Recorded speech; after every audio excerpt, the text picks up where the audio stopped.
Hey friends, it's Corey from Hey Let's Make Stuff. In today's video, we are doing a giant diode laser comparison. I have 7 different diode lasers that I have reviewed here and over on my blog. And in today's video, we are basically going to compare them all to figure out which is the best one for your needs, your space, and your budget. I get asked all the time how these machines stack up to one another, so hopefully in this video we'll answer that question. I have diode lasers from 3 different companies. I have a Glowforge Spark, a Glowforge Aura, a WeCreate Vision, a WeCreate Vista, an xTool M1, an xTool M1 Ultra, and an xTool S1. I want to start out this video by saying I don't think there's like a really bad laser in this bunch.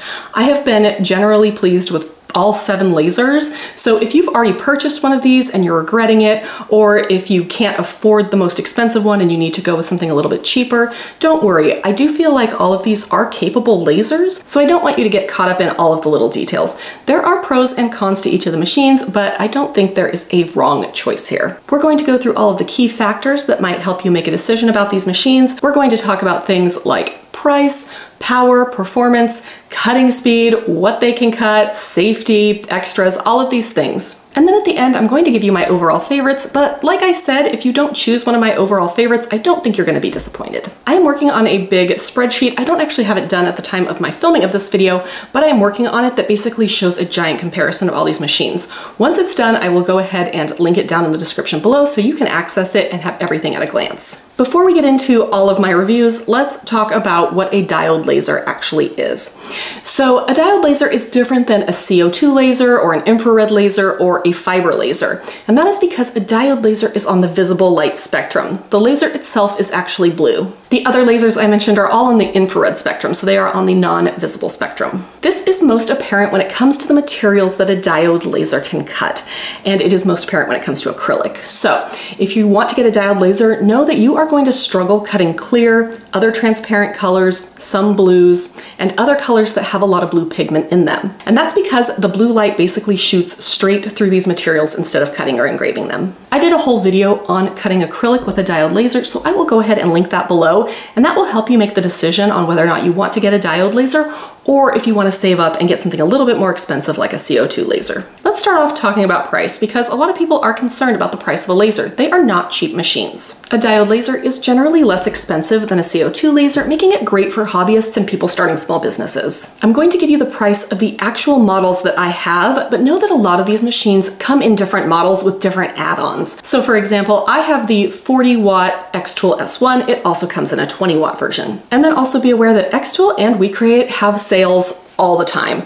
So you should not be paying retail price for their machines. Almost everything is always on sale. So I'm giving you the prices here, but don't be like, oh my gosh, I can't afford that. So go to their site, check out their deals, maybe wait until a big sale day like Black Friday or Memorial Day, and you'll definitely pay less than I'm talking about here. Additionally, Glowforge rarely has sales, and when they do, it's generally like free shipping or sales on materials. They don't generally have machine sales, and for a long time they never had a machine sale, but I have seen every now and then them do a little price cut. So you can be aware of that for Glowforge, but don't count on getting a discount on one of their machines. So from least expensive to most expensive, we start with the Glowforge Spark, which is $6.99.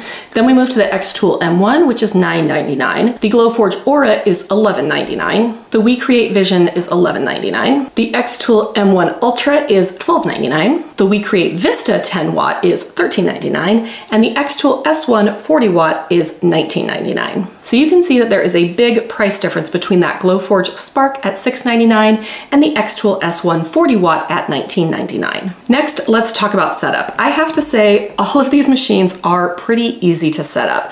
I feel like as we've gone on, the companies have realized that people need to unbox these quickly or they're just not going to use them if it seems too intimidating. Overall, I do think the Glowforge machines are easiest to set up because they come with no extras. You basically just take that machine out of the box, plug it in, connect it to the Glowforge app, and you're good to go. The other machines are easy as well, but often you will buy them with accessories. So you might get a rotary tool or a honeycomb base, these sorts of things. And because of that, it does make setup just a little bit more difficult and intimidating. However, I don't think you should be intimidated by any of the lasers on this list. Getting the basic machine set up for every single one of them is pretty simple. Next, let's talk about power. So lasers come with different wattages, and basically the higher the wattage, the more power and speed you're going to have. So first we have the Glowforge machines, the Spark and the Aura, and both of those are just 6-watt machines. Then we have the xTool M1 and the WeCreate Vista. Those are both 10-watt machines. The xTool M1 Ultra comes in 10 watts or 20 watts. The bigger WeCreate Vision comes in 20 watts or 40 watts, and then the xTool S1 comes in 10, 20, or 40 watts. I really do think 20 watts is sort of the sweet spot for a diode laser. They are much faster than a 6 or 10 watt machine, and they are not nearly as expensive as a 40 watt machine. So if you're looking for my recommendation about wattages, I think 20 watts is my favorite. That being said, if you get a 6-watt machine or a 40-watt machine, again, they still work, you're just going to be much slower or a little bit faster. Then we can talk about cutting speed. Cutting speed is a little bit hard to define just because, one, Glowforge doesn't give you a cutting speed, so I'm not sure how fast the Glowforge Spark or the Glowforge Aura is, as well as it really also depends on your image. If your image is smaller, your laser can actually move faster, and that's because it has more room to basically overshoot your image without running into the sides of the laser. If you're using that full space, your laser has to slow down at the edges, so you aren't able to cut quite as fast. So instead of giving you millimeters per second, I'm just going to give you my overall impression of how fast these machines move. So the Glowforge Spark and the Glowforge Aura are definitely the slowest of the machines, followed pretty closely by the 10-watt M1. The WeCreate Vista and the xTool M1 Ultra both fall in that medium category. And then the WeCreate Vision kind of moves from medium to fast, and then the xTool S1 is the fastest. Slow isn't necessarily bad. You get a slower machine, but you get a much lower price point.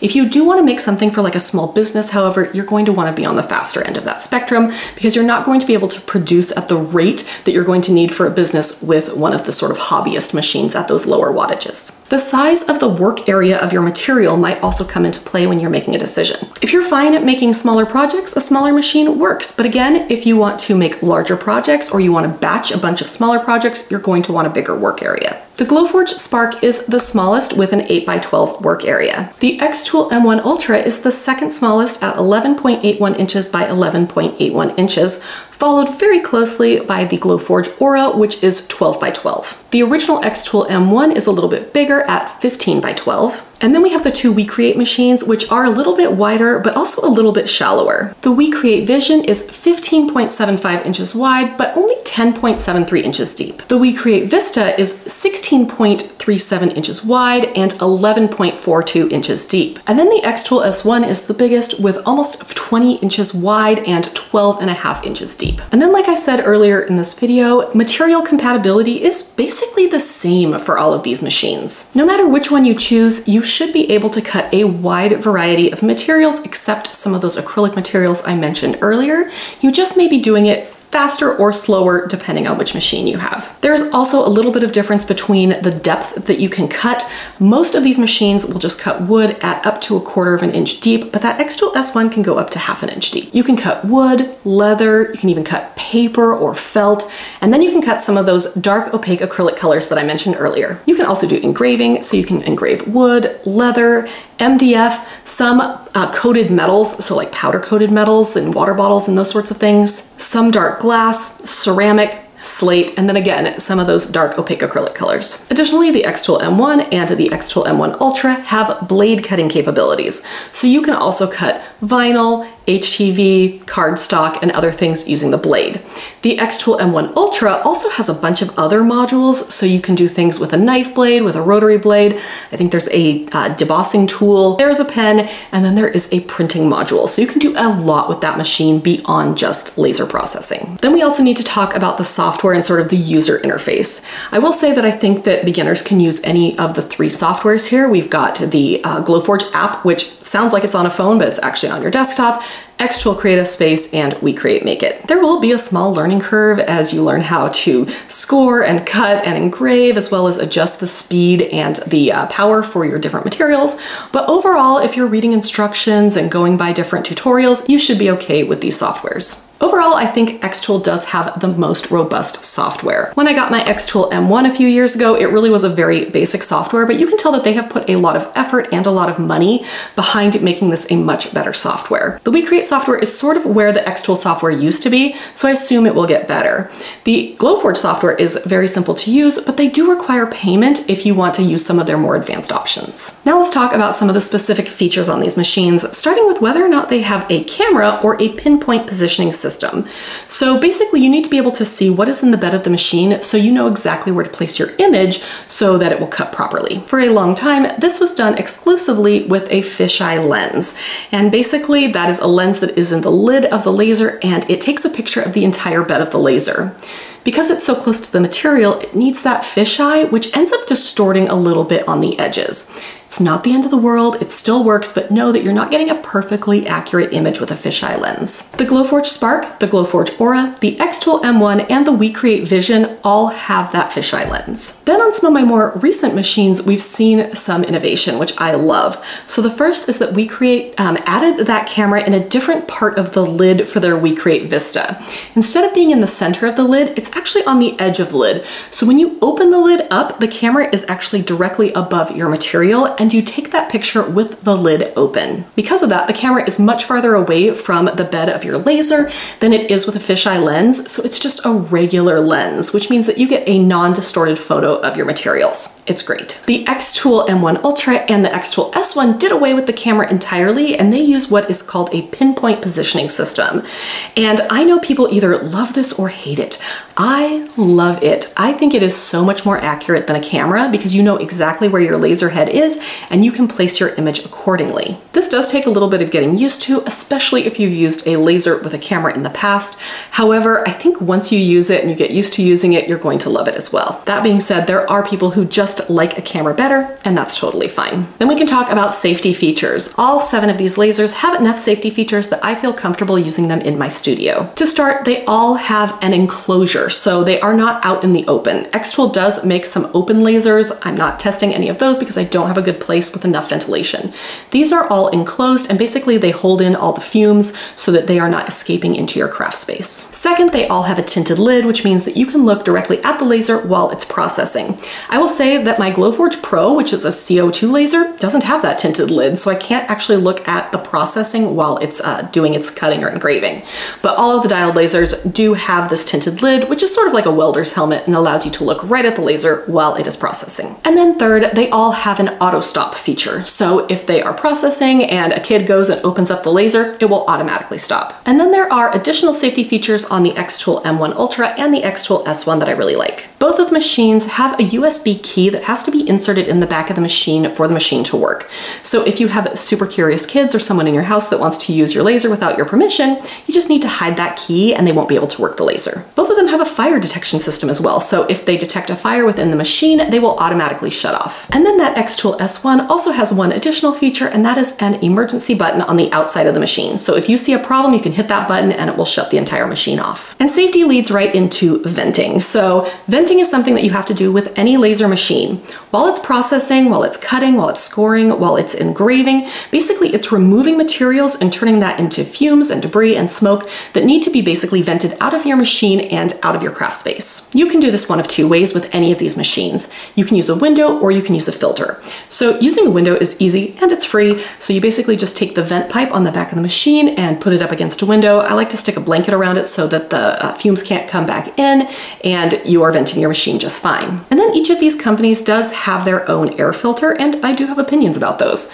So the Glowforge air filter for the Spark and the Aura is awesome. It is very small, lightweight, easy to move around, and it only runs while the machine is running. So it's Bluetooth connected to the machine, so it's not just constantly running even when you're not processing something in your machine. I really like this air filter and I highly recommend it if you get the Spark or the Aura if you can afford it. The Glowforge air filter retails for $3.99 and you will need to buy replacement cartridges every once in a while for $1.29. Then xTool actually has 3 options. So they have their fume extractor, which is a big floor model. It's heavy, it's on wheels, it runs you about $1,000, and the replacements are also about $100, so it is pretty expensive. And honestly, after the 2 new things that they have, it's not my favorite. It's just a little unwieldy, and it doesn't Bluetooth connect to your machine, so you have to turn it on and off manually. Then they have their desktop air purifier, which is more like Glowforge's, which I really like. The refill filters are only $39, and although I wouldn't necessarily use it with my larger xTool S1, if you are looking at getting one of the M1 machines, I think it's a really good buy. And then in the mail just like 2 days ago, I got their new Safety Pro A2 filter. And this filter is like high tech. I will say I've not had a chance to actually use it yet. I have unboxed it and it looks awesome, and I will probably do a video on it. But basically I would use it with my xTool S1. It is a 6-layer filtration system. It has cyclone filtration at the top. It basically works its way through all of these different types of filters to filter out 99.99% of all the gunk that might go into your craft space. My husband is like a filter guy. Like, he loves filters and learning about filters. Is it HEPA? Is it charcoal? All of this. And he was really impressed with the filtering system in this new filter. So even though I don't have a video for it and I haven't used it myself, keep that Safety Pro AP2 in your mind if you are looking at getting maybe one of the larger lasers, just because I do think it is going to be basically the best filtration system you can buy. The other nice thing about this filter is that the filters themselves are washable, so you're not constantly replacing all of the different filters. You can wash them and reuse them. Right now it is on pre-sale for $4.99. I don't know how long that's going to last. It does retail for $9.99, but again, xTool always has sales, so you'll probably never pay that $9.99 price if you're willing to wait for a deal. And then finally, we have the WeCreate fume extractor, which is very similar to the xTool fume extractor, the first one I talked about. It's big, it's heavy, it sits on wheels. I don't actually have it, don't tell anybody, but I used my xTool fume extractor for my WeCreate machine just because it's the easiest. I've also vented it out of a window, but I generally think it's the same as that xTool fume extractor. That fume extractor runs you $7.99, but again, WeCreate is always having sales. And then we can talk about air assist. Air assist is something we talk about a lot in the laser world. So while it's processing, it's blowing a little bit of air on your project, it reduces charring, and it also reduces your fire risk. And each of these companies goes about an air assist in different ways. So with Glowforge, you get the air assist included within the machine. So it is built into the machine, you don't have to buy anything extra, and it doesn't sit separately from the machine. With WeCreate, the air assist itself sits separately from the machine, so it's its own little thing that sits next to the machine and it's connected by a hose, but it is included in the price of both the Vista and the Vision. And then with xTool, it is a separate add-on purchase. I have to say with the original M1, it was very difficult to install. They made it much easier on the S1 and the M1 Ultra, but working with that M1 and that air assist was definitely not my favorite part of it. Next up, let's talk about the tray that comes inside of the machine, because this is very different for all of these machines. Basically, all of these accessories raise up your project when you're cutting so that there's airflow underneath your project, and this allows for cleaner cuts and fewer fires. The Glowforge Spark and the Glowforge Aura both have a built-in honeycomb tray. So these are awesome. They sit in the machine, they come with the machine, you don't have to do anything extra. They're very easy to use. Then the WeCreate machines have what they call slate panels. These are basically sort of ladders that sit in the bottom of the machine. I actually really like them. They're one of my favorite things about the WeCreate machines. There's 2 for each machine. They are easy to install and they are easy to use in the machine. Then we have xTool, which has my least favorite options. So the first option that comes with the machine are basically called triangle prisms. And they're these triangular rods that you basically place in the bottom of the machine to lift up your material so that it can cut.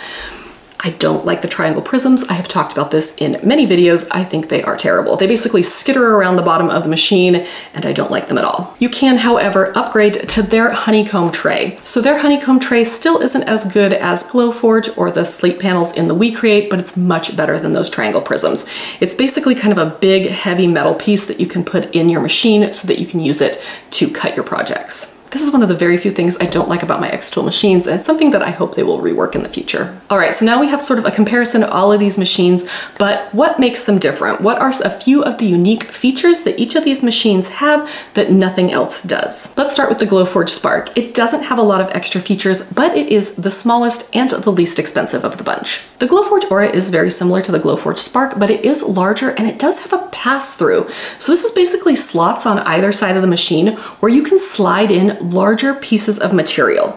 So you can cut this part of your project, then like slide the material through and cut the other side of your project. So you can basically make projects that are very long. They're not going to be more than about 12 inches tall, but you do have the ability to cut much larger projects using that pass-through. Next up is the WeCreate Vision, and the big one here is the auto lifting feature. So on the other lasers I'm going to talk about, you can use them with a riser. So you're basically going to lift up the machine a little bit so that you can process larger projects. But instead of needing a riser base for the WeCreate Vision, it has this sort of auto lifting feature. So you put your material in the bed of the machine and it automatically detects how high the laser needs to be from your project. So it's really nice not to have to buy an extra riser base if you get the WeCreate Vision. The WeCreate Vista also may not need a riser base because it has a flippable laser. So this is very interesting. The laser itself can be turned 90 degrees on its side. So let's say I am engraving a tumbler. So let's say my hand here is the tumbler. Normally you would need to lift the whole thing up so you could fit the tumbler with the laser head on top of it. That's why you need that auto lifting feature or a riser. But with the flippable laser, instead of having to process something like a tumbler on top of the laser, you can flip it to the side and process it from the side, which means that you can fit that smaller tumbler and the laser in there without needing a riser base. Both the WeCreate Vision and the WeCreate Vista do have the option for a rotary tool, and that allows you to engrave sort of cylindrical objects like tumblers and mugs. And I highly recommend it because if you're getting a machine that has an auto lifting feature or a flippable laser, you might as well get the thing that's going to allow you to make more with your machine, and that is the rotary tool. Then we have all of the xTools. So all of the different xTool machines do have optional riser bases as well as a rotary tool. So again, highly recommend that for any of the xTool machines. And then the xTool M1 does have that blade cutting, and the xTool M1 Ultra does have that sort of swappable module. So you can do blade cutting with a rotary blade, a knife blade, there's a debossing tool, there's a pen, and there's a printing module. So the xTool M1 Ultra in particular can do way more than just laser cutting. And then that xTool S1 has that larger working area, faster speed, and it's basically a lot better for small businesses. All right, that was a lot, and I hope the way I organized it was helpful, and I want to talk about my favorites. The machine I keep coming back to and use all the time in my small business is the xTool S1. It is my favorite machine. I like that it is big. I like that I have that riser base and that rotary tool, so I use it to make tumblers all the time. I love that it has the pinpoint positioning system instead of the camera, and I love all the safety features. It is the #1 most used laser in my studio. That being said, it is also the most expensive of the bunch, so I understand if it's not for you. If you are an absolute beginner, I highly recommend a Glowforge because I feel like they are the easiest to use right out of the box. Yes, they are slower. Yes, you aren't going to be able to use a rotary tool with them, but if you are really intimidated by a laser and you don't want to spend a lot of money, I think the Glowforge is the sweet spot. And then if you want to do a lot more with your laser than just lasering, that xTool M1 Ultra really is very cool. You can do a lot more with it with all of its different blades and modules. It's just way more versatile than any of the other machines in my office. And then if you're looking at a WeCreate machine, I do feel like I like the Vista a little bit more than the Vision. I like that the Vision is that higher wattage. You can get that sweet spot 20 watt Vision. However, it's a little tall. So if you're any shorter than I am, I'm about 5'6", you are going to struggle to get things in and out of that laser without a step stool or putting it on a lower table. The WeCreate Vista, which is 10 watts, is just much easier to use. I really like the camera in the lid, and I like that flippable laser. All right, I hope you found this helpful. I know there is not a definitive laser that I can say is perfect for you because everybody has different needs. Everybody has a different budget. Everybody has a different space to put their laser in. So if you have questions or you need help deciding, please leave me a comment. I will be happy to try and help. If you found this video helpful in your buying decisions, please give it a like. Follow my channel for more laser content. I'll see you next time.